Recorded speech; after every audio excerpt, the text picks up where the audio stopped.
A policeman attacks Dina Norris, unaware of who her father is. But when Chuck Norris shows up, the situation changes in an instant. Subscribe to the channel and write in the comments where you are watching from. The school day had been exhausting. Dina Norris stepped out of the tall gray building, adjusting the strap of her backpack with a sigh.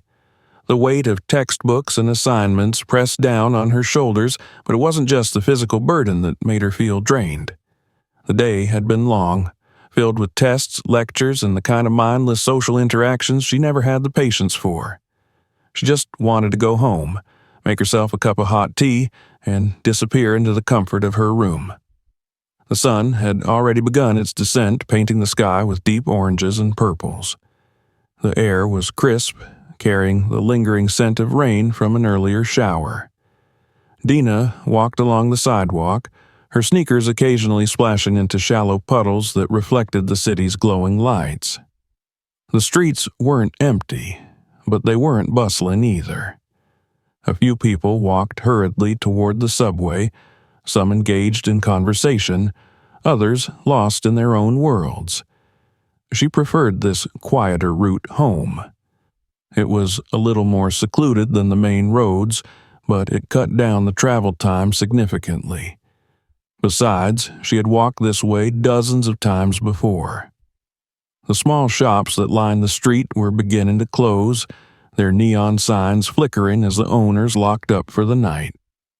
A distant siren echoed somewhere in the city, barely noticeable beneath the hum of passing cars. Despite the exhaustion, she felt a rare sense of calm. As she walked, she adjusted the volume of her music, letting the familiar rhythm drown out the city's noise. It was her small escape, a way to detach from everything around her. She hummed along absent-mindedly, her mind drifting to the weekend. Maybe she would sleep in. Maybe watch that movie her friend recommended. Maybe... The sudden sound of an engine revving behind her pulled her out of her thoughts. She frowned slightly, but didn't turn around. Probably just another car passing by. The engine didn't fade. Instead, it slowed down. Her heart gave an uneasy thud. The headlights cast long, stretching shadows ahead of her, swallowing up the sidewalk in a bright glow. Then, with a sharp screech of tires, the car came to a sudden halt directly in her path. She stopped, her breath catching in her throat. The doors swung open. Out stepped a man in a neatly pressed police uniform. He wasn't in a hurry. His movements were slow, deliberate, as if he had all the time in the world. His boots thudded heavily against the pavement, echoing in the quiet street. He adjusted the belt at his waist, where a gun and a pair of handcuffs gleamed under the streetlights. Dina took a step back instinctively. The officer was tall, broad-shouldered, and carried himself with an air of authority that was almost suffocating. The streetlights cast harsh shadows over his face, highlighting the sharp lines of his jaw and the cold glint in his eyes. There was something about him that felt wrong. Her stomach twisted. She had done nothing wrong. There was no reason for a cop to stop her. Yet, as he stepped closer, blocking her path completely, she felt a wave of unease ripple through her body. Her pulse quickened. Something told her this wouldn't be a routine stop. Dina's breath hitched as the officer stood before her, his figure casting a long shadow in the dim glow of the streetlights. The eerie silence that stretched between them was suffocating. Though the city was never truly quiet, everything around them seemed muted. Distant honks, murmuring voices from a nearby alley, the occasional gust of wind rustling fallen leaves. None of it mattered. All she could focus on was the man before her. He was studying her, not in the way a concerned officer might assess a situation, but in a way that made her skin crawl. His eyes dragged over her, analyzing, searching for something. His presence alone was unsettling, yet there was something far worse lurking beneath his gaze, something that felt like pure, unfiltered condescension. Dina didn't move. Every muscle in her body screamed at her to run, but she forced herself to stay rooted in place. Running wasn't an option. Running would make her look guilty, and she had done nothing wrong. The officer shifted slightly, just enough for his gun to catch the light. Her heart pounded harder. Without a word, he stepped closer. Dina instinctively took a step back, her sneakers scuffing against the pavement. The movement was barely noticeable, but it was enough to make his lips curl into a smirk, a slow, calculated smirk that made her stomach twist with unease. He was enjoying this. She didn't know what he wanted, but it was clear he wasn't here to simply ask for directions. Then, finally, he spoke. His voice was even, but there was a distinct edge to it, a kind of rehearsed authority that made it clear he expected to be obeyed. He demanded her identification, his tone making it sound less like a request and more like a command. Dina hesitated. She knew her rights. She wasn't doing anything suspicious, and there was no reason for him to stop her. But she also knew that standing up to a cop, especially one who already looked at her like she was a problem, could escalate things quickly. Swallowing the lump in her throat, she slowly reached for her bag. Her hands were steady, but inside, her nerves were unraveling. She wasn't sure if he could see it, the way her chest rose just a bit too fast, the way her fingers trembled slightly as she unzipped the front pocket. She retrieved her school ID and extended it toward him, but he didn't take it. Instead, he stared at it with open disdain, then at her. Seconds stretched, and then, with a sudden, almost lazy movement, he swiped the card from her hand. Dina flinched at the unexpected aggression but didn't say anything. She simply watched as he held the small plastic card between his fingers, turning it over as if inspecting it for hidden details. And then he laughed. Not a loud laugh, not even an amused one. It was quiet, mocking, dripping with something that made the hair on the back of her neck stand on end. Still holding the ID, he glanced at her again, and this time there was no need for words. The way he looked at her made it clear. He had already decided who she was, and it wasn't good. She wanted to snatch her ID back, to tell him to give it to her and let her go, but she forced herself to stay silent. Then, without warning, he flicked the card onto the ground. The plastic landed with a small but distinct clack against the concrete. Dina stared at it. Her fingers curled into fists. This wasn't about checking her identity. This was a game. And he was waiting to see if she would play along. For a moment, neither of them moved. Then, slowly, cautiously, she bent down to pick it up. But before she could reach it, his boot slammed down onto the card. She sucked in a sharp breath. Her body went rigid as she stared at the polished black leather that now covered her ID. She could feel her pulse in her ears, loud and relentless. She knew what was happening. He was asserting power, showing her that this wasn't about the law or protocol. This was about control, and she was the target. Dina forced herself to look up. His smirk had widened. She clenched her jaw, forcing down the bubbling frustration. If she reacted, he would win. That much was obvious.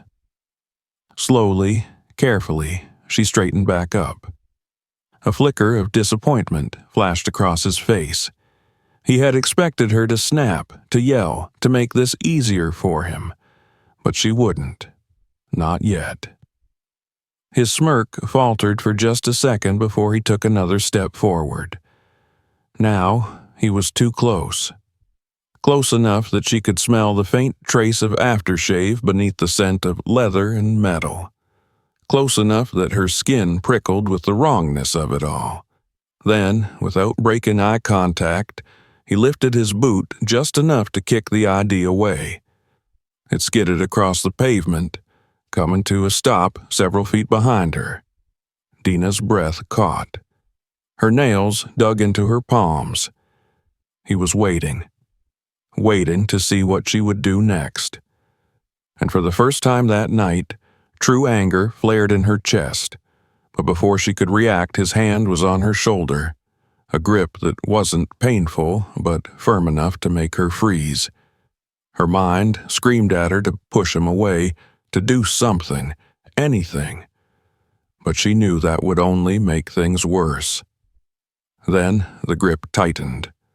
Not enough to hurt, but enough to remind her who had the advantage. The officer leaned in slightly, and that was when the first real wave of fear hit. It wasn't the kind of fear that made her want to run. It was the kind that made her realize she couldn't. Her feet felt rooted to the ground. Her throat tightened. The street was empty. There were no witnesses. No one would see what happened next. She had to think. She had to stay calm, even as his fingers dug into her shoulder, even as her ID sat abandoned behind her, even as she realized he wasn't done yet. Dina felt the pressure on her shoulder intensify. The officer's fingers dug into her skin, not yet hard enough to bruise, but enough to send a message. She wasn't in control. He was. A flicker of defiance surged in her chest, but she pushed it down. She had to be smart. One wrong move, and this could escalate further than it already had. Her instincts screamed at her to pull away, to put distance between them, but she knew better. Any sudden movement would give him the excuse he was looking for. She focused on keeping her breathing even. The street was still empty. The city's usual background noise, the hum of traffic, distant sirens, faint voices, seemed muted, as if the world had momentarily paused, waiting to see what would happen next. The officer didn't speak. He didn't need to. The smirk on his face said enough. He enjoyed this, the power, the intimidation, the control. Then, without warning, his grip shifted. Dina barely had time to react before he yanked her backward. She stumbled, her body jolting as she struggled to regain her balance. Her sneakers scraped against the pavement, but before she could fully steady herself, he shoved her again, this time harder. The impact sent her colliding with the brick wall behind her. Pain shot through her shoulder and down her spine. A sharp gasp escaped her lips as she instinctively raised her hands to push away from the rough surface. She barely had a second to recover before his hand was on her again. This time, he grabbed her by the wrist, twisting her arm behind her back in a single, practiced motion. A sharp jolt of pain flared through her shoulder. She gritted her teeth, refusing to cry out. She knew what this was, a display, a warning. He wanted her to struggle. He wanted her to resist. Because the moment she did, she would give him an excuse to do worse. She refused to give him that satisfaction. But her silence only seemed to fuel him. He wrenched her arm higher. The pressure on her shoulder became unbearable, sending another wave of pain down her spine. Her knees buckled slightly, but she forced herself to stay upright. Then came the next shove. Her feet left the ground for a brief second before she crashed onto the pavement. A burning sting shot through her legs as her knees scraped against the rough asphalt. Her palms instinctively caught her fall, but the impact sent a jarring pain up her arms. For a brief moment, everything went still. Dina inhaled shakily, her mind racing. She could feel the warmth of fresh scrapes on her skin, the dull throbbing in her limbs.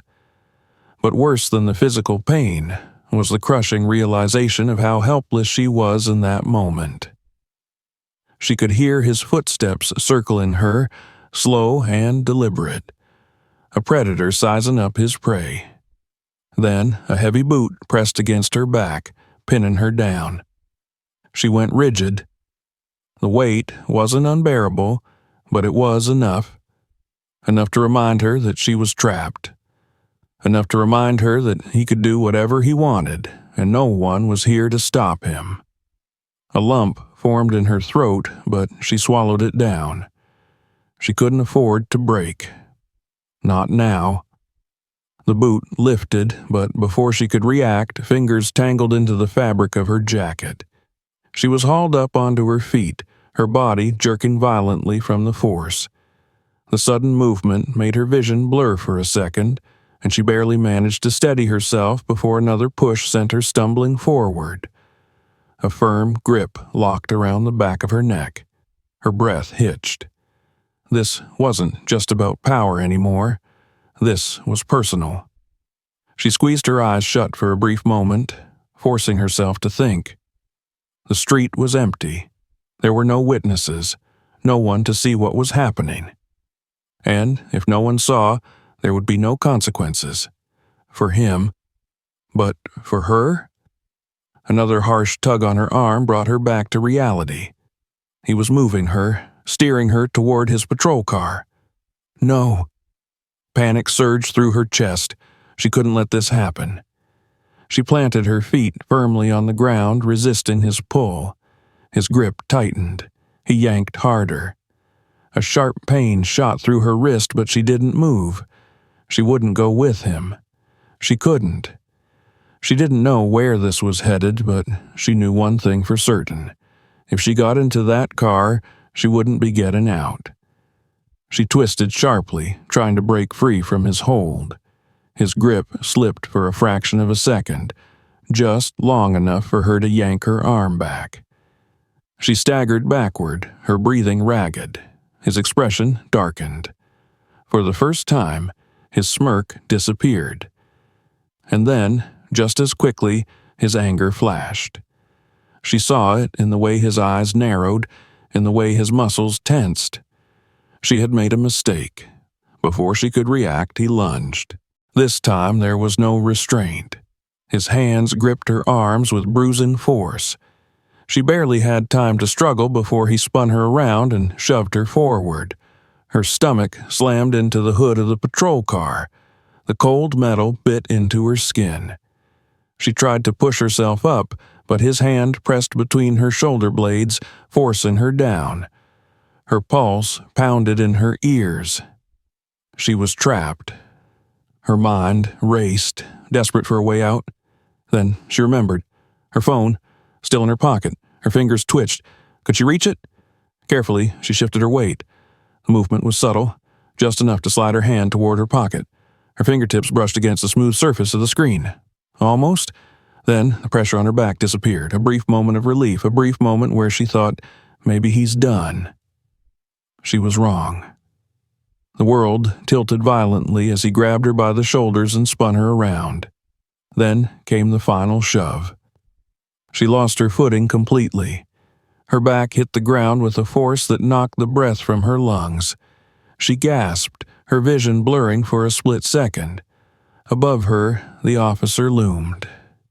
And for the first time that night, real fear sank in. He was out of control now. He didn't care about consequences anymore.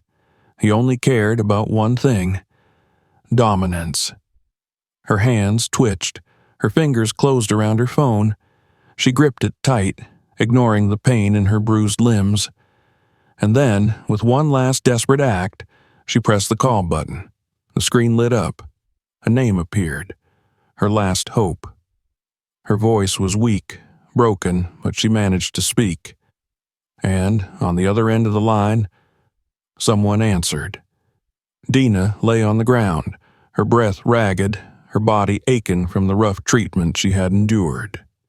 The cold asphalt beneath her felt solid, unmoving, but her world had shifted into chaos. Her fingers clenched tightly around her phone, the screen casting a faint glow against her palm. The call had gone through. She had spoken. and now there was only silence on the other end. The officer above her didn't notice. His heavy boot pressed against her ribs, pinning her down. His eyes gleamed with unchecked arrogance, a predator savoring his dominance over his prey. He had won, or so he thought.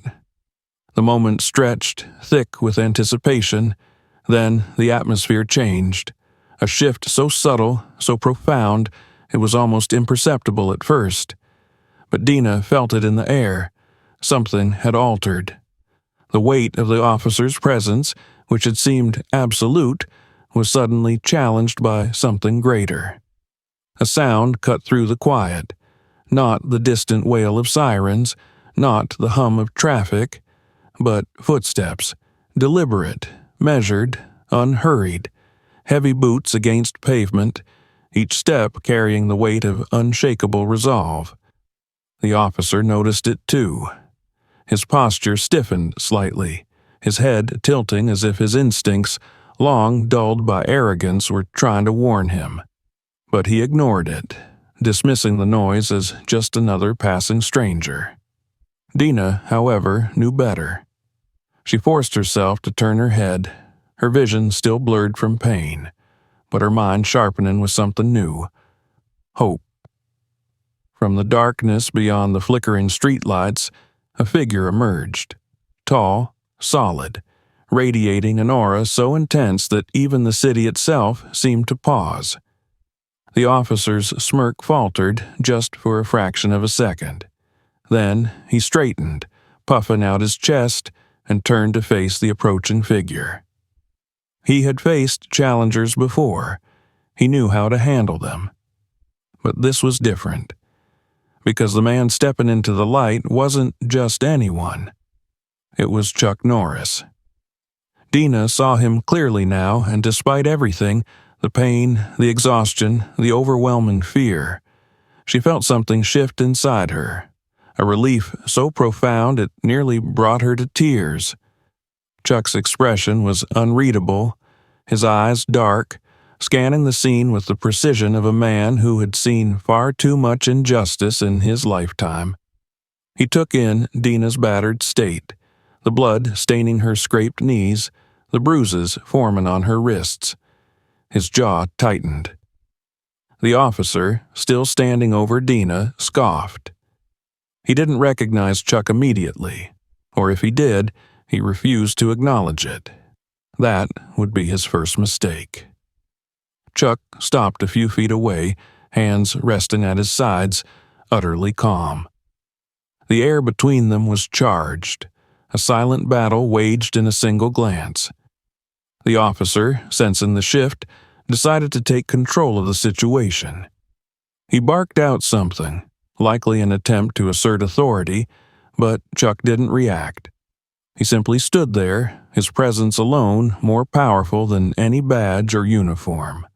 Then he took a step forward. And the officer, without realizing it, took a step back. A primal reaction, instinctive, the body recognizing a threat before the mind could rationalize it. Dina saw it.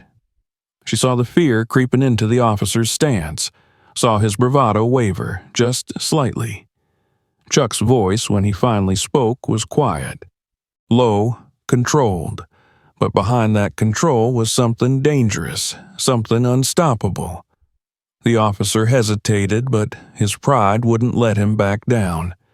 He reached for his baton, fingers tightening around the handle, ready to remind this stranger who was in charge.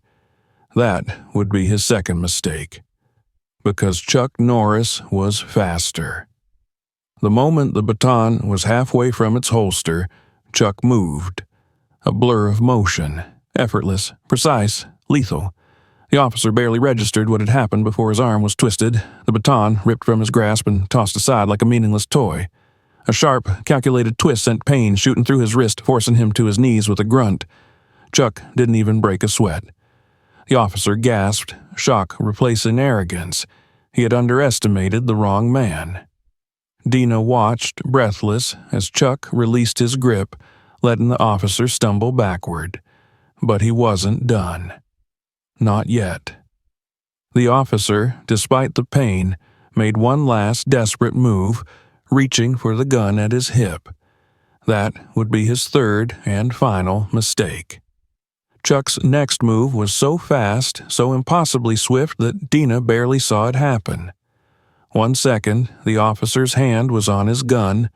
The next, he was flat on his back, winded, disarmed, and staring up at the sky in pure disbelief. His gun? Now in Chuck Norris's hand. Chuck examined it for a second, then casually ejected the magazine, letting it drop to the ground. The gun followed a moment later, sliding away across the pavement. The officer coughed, scrambling to sit up. His confidence had shattered completely, replaced by something raw and uncertain. Chuck loomed over him, expression still unreadable. Then, for the first time that night, Dina heard fear in the officer's voice, a stammered protest, an attempt to justify. Chuck didn't react. Instead, he turned his gaze toward Dina. The moment their eyes met, she felt an overwhelming wave of security. He crouched beside her, his movements surprisingly gentle, checking her injuries. She winced as he examined her scraped knee, but she didn't pull away. His presence alone was enough to make her feel safe again. Satisfied that she was still conscious and breathing, he stood. Sirens pierced the night, getting closer. More officers. Chuck didn't move. The officer on the ground struggled to his feet, looking desperate, as if trying to decide whether to run or fight. Neither option would save him. As the patrol cars screeched to a halt, red and blue lights flashing, Chuck stepped back, allowing the unfolding chaos to take its course. The other officers jumped out, guns drawn, but the sight before them made them freeze. Their colleague disarmed, a young woman, battered and bleeding. And Chuck Norris standing there like an immovable force of nature. The tension lasted mere seconds before one of the higher-ranking officers barked an order. "Drop your weapon." Chuck merely gestured toward the gun lying harmlessly on the pavement. The officer nearest to the downed man quickly assessed the situation, his face darkening as he took in Dina's condition. Then, without hesitation, he ordered the arrest of his own officer. The fallen man protested, his voice rising in desperation, but no one listened. The cuffs that had been meant for Dina now snapped around his own wrists. Justice in its purest form. Dina let out a shaky breath. Chuck turned back to her. He didn't need to say anything. She understood. She was safe now. Because Chuck Norris had arrived. The red and blue lights bathed the street in an eerie, pulsating glow, casting long, shifting shadows across the pavement. The wail of sirens was deafening, but to Dina it felt distant, like white noise, muffled beneath the pounding of her own heartbeat. Her body ached, bruises forming beneath her skin, her scraped knees still stinging from the rough asphalt. But none of that mattered now. She was no longer alone. Chuck Norris stood beside her, a figure of absolute, unshakable authority.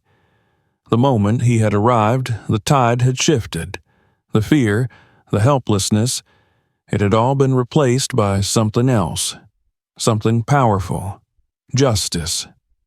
The corrupt officer, no longer the unchallenged predator he had been minutes ago, lay sprawled on the pavement, his hands shaking as he cradled his wrist, still in pain from Chuck's earlier counterattack. His uniform, once a symbol of control, now seemed to hang limply on his frame, like a disguise that no longer fit. The arrogance was gone. The certainty was shattered. He had made too many mistakes. And now he was paying for them. The other officers who had arrived on the scene hesitated, their hands still hovering over their holstered weapons as they took in the situation. The sight before them was not what they had expected. Instead of an officer in control and a supposed suspect detained, they saw something far different. One of their own, disarmed, defeated, and undeniably guilty. The highest-ranking officer, a man whose hardened features showed years of experience, stepped forward. His gaze swept over Dina, taking in her injuries, the ripped fabric of her clothes, the scraped skin on her hands and knees. His expression darkened. Then his eyes shifted to Chuck Norris. There was a brief pause, one that carried the weight of unspoken understanding.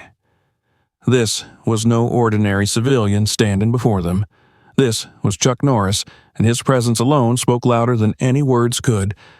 Chuck didn't move. He didn't have to. The corrupt officer scrambled to his feet, his breath ragged, his eyes darting from face to face, searching for support among his colleagues. But none of them came to his defense. He took a step back, then another, his panic growing. "Take his badge," the captain ordered, his voice calm but firm. The words hit the officer like a physical blow. His badge, his authority, his power, gone. One of the other officers stepped forward hesitantly, reaching for the badge pinned to the disgraced man's chest. For a split second, it seemed like he would resist. His jaw clenched, his fists trembling at his sides. But then, his gaze flickered back to Chuck, and whatever defiance had been left in him crumbled. He let the officer remove the badge, his body sagging slightly as though the weight of his own guilt had finally settled on his shoulders. But it wasn't over yet. "Your weapon," the captain continued. The disgraced officer hesitated again, then slowly reached for his holster.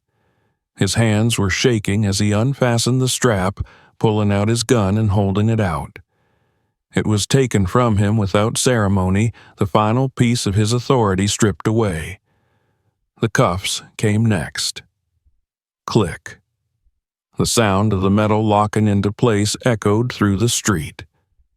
The officer, who had once held all the power, who had laughed as he pushed Dina to the ground, who had taunted her, humiliated her, hurt her, was now the one being restrained. His eyes darted back to Chuck, desperate, pleading, but there was no mercy there, no sympathy, only silent, unwavering judgment. Chuck stepped forward, closing the distance between them. The officer stiffened, instinctively flinching, as if expecting another strike. But Chuck didn't raise a hand. He didn't need to. "You made a choice." Chuck's voice was low, measured, a storm beneath the surface. The officer's breath hitched. "You chose to abuse your power." Chuck continued, his words cutting through the night like steel. "You thought no one would stop you." The silence stretched, heavy and damning. "But you were wrong." The officer swallowed, his Adam's apple bobbing in his throat. He lowered his gaze, unable to meet Chuck's stare any longer. Two officers grabbed him by the arms, leading him toward one of the waiting patrol cars. He didn't resist. He knew it was over. As the car door slammed shut behind him, Dina let out a breath she hadn't realized she was holding. It was done. He was done. For the first time since that nightmare had begun, she felt the weight lifting from her chest. She turned her head slightly, looking up at Chuck. He was still watching the patrol car, his expression unreadable. His fists were still clenched, his stance still tense, as if he was making sure, absolutely sure, that justice had been served.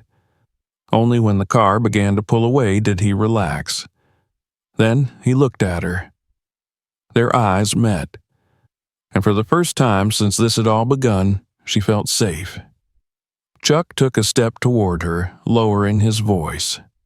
"Are you hurt?" She hesitated, then nodded slightly. A little. That was an understatement, but Chuck knew that. He could see it. Without another word, he placed a hand on her shoulder, not in the way the officer had, not with force or control, but with quiet reassurance. A simple, grounding gesture. Dina closed her eyes for a brief second, letting that feeling sink in.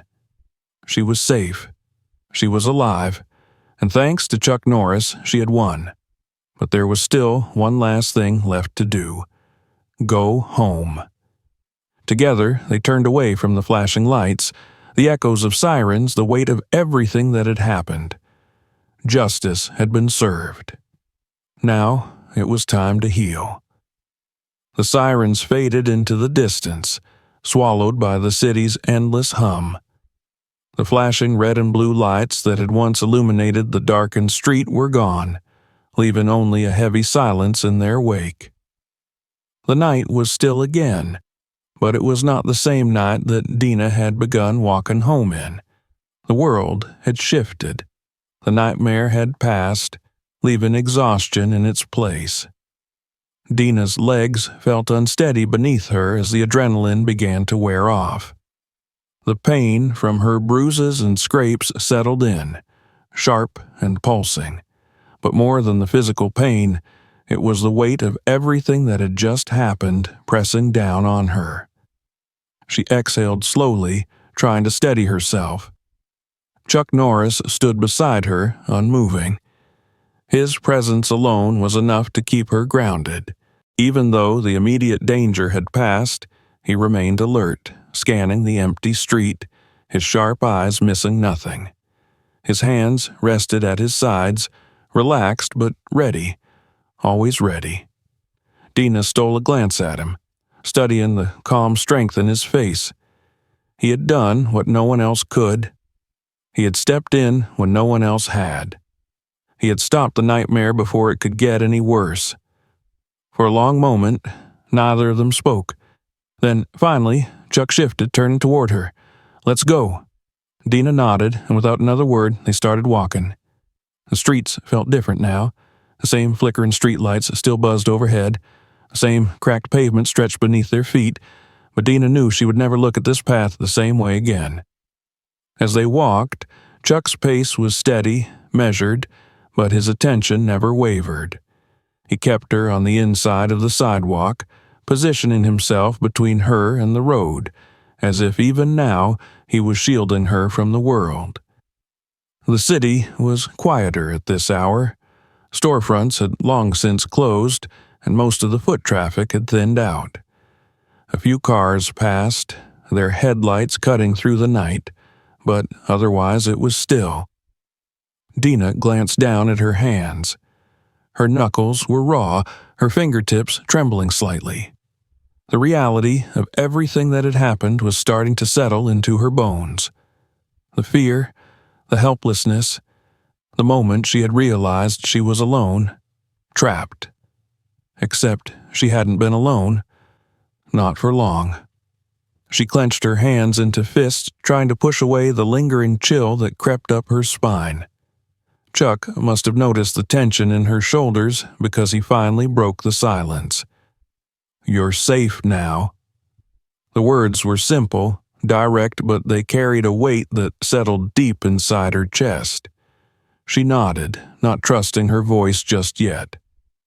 They walked the rest of the way in silence. By the time they reached her house, the tension in her muscles had started to ease. The sight of the familiar porch, the warm glow from the living room window, the distant murmur of the television inside, it was all enough to remind her that she was home. Safe. Chuck stepped up beside her as she reached for the front door. For a moment, she hesitated. The events of the night had left her rattled, and even though she was standing at her own doorstep, part of her still felt like she was trapped in that street, frozen under the weight of a nightmare. Sensing her hesitation, Chuck placed a firm but gentle hand on her shoulder. "Go inside. Get cleaned up. I'll be right here." Dina swallowed hard, then nodded. She turned the handle and stepped inside. The warmth of the house enveloped her instantly. the familiar scent of home, wood polish, faint traces of dinner, a hint of fabric softener, wrapped around her like a safety net. It was such a stark contrast to the cold, unforgiving night she had just escaped. She didn't realize how much she had needed it. She barely made it to the hallway mirror before she stopped short, catching sight of her reflection. She looked different. Her hair was disheveled, strands falling messily around her face. Her clothes were torn, dust and dirt clinging to the fabric. The bruises were already forming, dark patches blooming across her skin like shadows. Her knees were scraped raw, dried blood crusting around the edges of the cuts. She barely recognized herself. For a moment, she just stood there, staring. Then, with a deep breath, she turned away. She went to the bathroom, washed her hands, cleaned the scrapes on her knees, wincing as the antiseptic stung.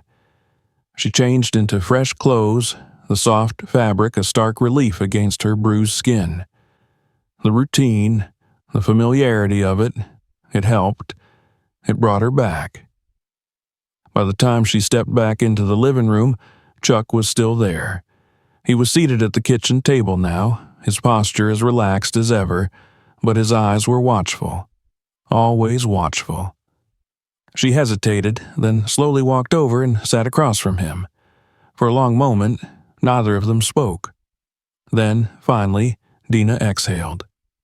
"Thank you." Chuck met her gaze.